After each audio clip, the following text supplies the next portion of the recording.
Terima kasih, Abang Da. Langsung saja saya sampaikan yang terhormat Pak Kalaksa dari Purwakarta beserta seluruh jajaran. Dapat kami sampaikan dan kami informasikan serta kami laporkan bahwasanya di Kabupaten Raja Tamiang kita sudah 4 kali perpanjangan status darurat. 4 kali. Ini dimulai kemarin tanggal 6 Januari sampai dengan tanggal 20 Januari terperpanjang darurat.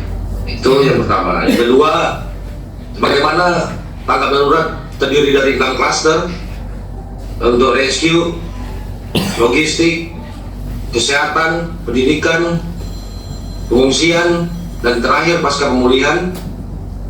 Dari 6 ini semuanya yang sudah ready full adalah untuk search and rescue.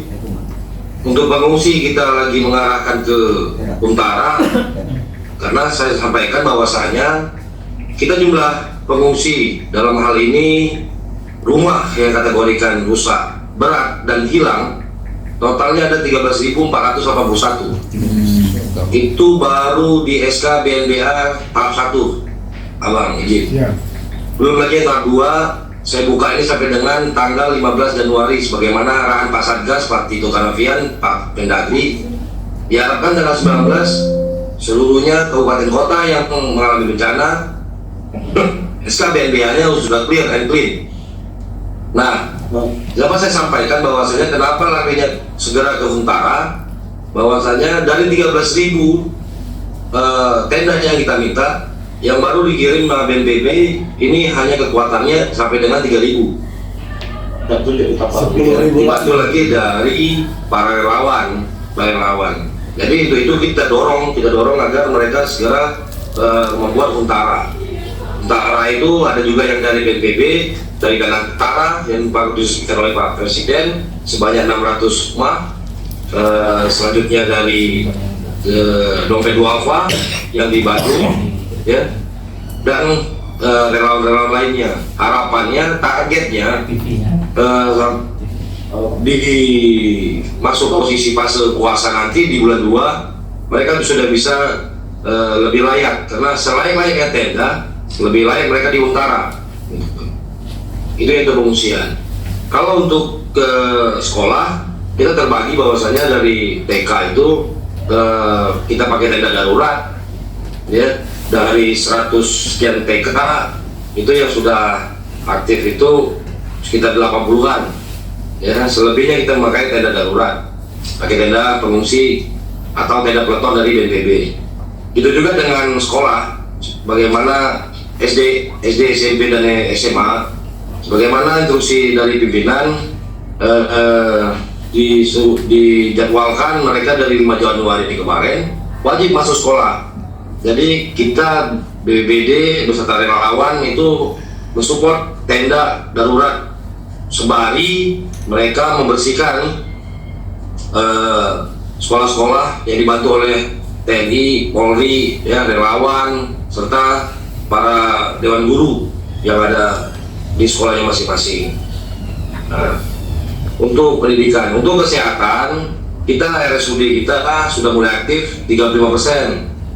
Karena banyak yang sudah aktif itu IGD untuk operasi sesar dan melahirkan normal itu sudah aktif. Tapi untuk cuci darah itu kita mesti rujuk ke Kota Medan, karena jarak dari Kabupaten Raja Tamiang ke Kota Medan itu kalau durasi pakai waktunya itu 2 jam sampai dengan 3 jam, karena ada via tol, karena jalur aksesnya sudah terbuka, ya. Jadi untuk RSUD kita ada satu di Raja Tamiang, rumah sakit swasta, yang ini Pertamina. Ini dalam proses pembersihan, baru IGD-nya saja yang terbuka. Dan selanjutnya puskesmas dari 13 sudah aktif, yang 2 kita berikan tenda darurat. Nah, seperti itu. Kalau untuk pasca pemulihan dan program perekonomian, ini kita lagi pembersihan kota Kuala Simpang sebagaimana itu pusat perbelanjaan, ya, pusat perbelanjaan untuk masyarakat bisa belanja di sana. Itu dibantu dengan, untuk saya informasikan, untuk jumlah yang terdata sama saya jumlah TNI itu aja ada sekitar 3.500. Ditambah adik-adik Purna Praja, IPDN itu ada 1.000, dan para relawan itu lebih dari 3.000. Jadi ini kita dapat saya gambarkan, Bapak izin bahwasanya di Aceh Tamiang ini, mohon maaf, saya langsung jadi ke kategori cluster. Kita ada 12 kecamatan yang secara masif kena. Jadi untuk hari ini aja poskonya sudah 4 kali berpindah. Kenapa berpindah poskonya? Pada saat sudah mulai kredit, kita bersihkan tempat yang lebih layak, kita pindah. Sudah kredit lagi, tidak cukup menampung dorong logistik, di situ juga kita buat data dan lainnya, kita pindah lagi. Terakhir sudah mulai normal, kita ke kantor bupati. Kantor bupati, saya lagi dulu. Nanti saya telepon tuh. Saya lagi dulu ya, bentar ya. Nah sekarang posisinya arahan dari Pak Satgas, gimana caranya seluruh pusat pemerintahan wajib membuka pelayanan. Makanya adik-adik dari PDN itu disebar untuk membersihkan kantor-kantor biar tidak ada pelayanan tidak terganggu. Tapi untuk yang paspor saya bisa langsung mengcover ya, karena kan butuh surat dari BPBD, dari imigrasi, itu mereka bisa langsung buat. Jadi harapannya di dalam status darurat sampai dengan tanggal 20 Januari ini seluruh kantor wajib dibuka. Dan untuk informasi, untuk APBD, kalau kita di daerah Aceh khususnya ada namanya APBK gitu, kabupaten. Kalau di daerah Indonesia pada umumnya APBD. Ini untuk tahun 2026 ini kita belum rampung, dikarenakan kejadiannya seperti yang Kak Ganda sampaikan tadi, dimulai tanggal 26 November sampai dengan saat sekarang ini gitu. Tapi kantor Dewan sudah aktif dan sudah kita kemarin rapat paripurna untuk penentuan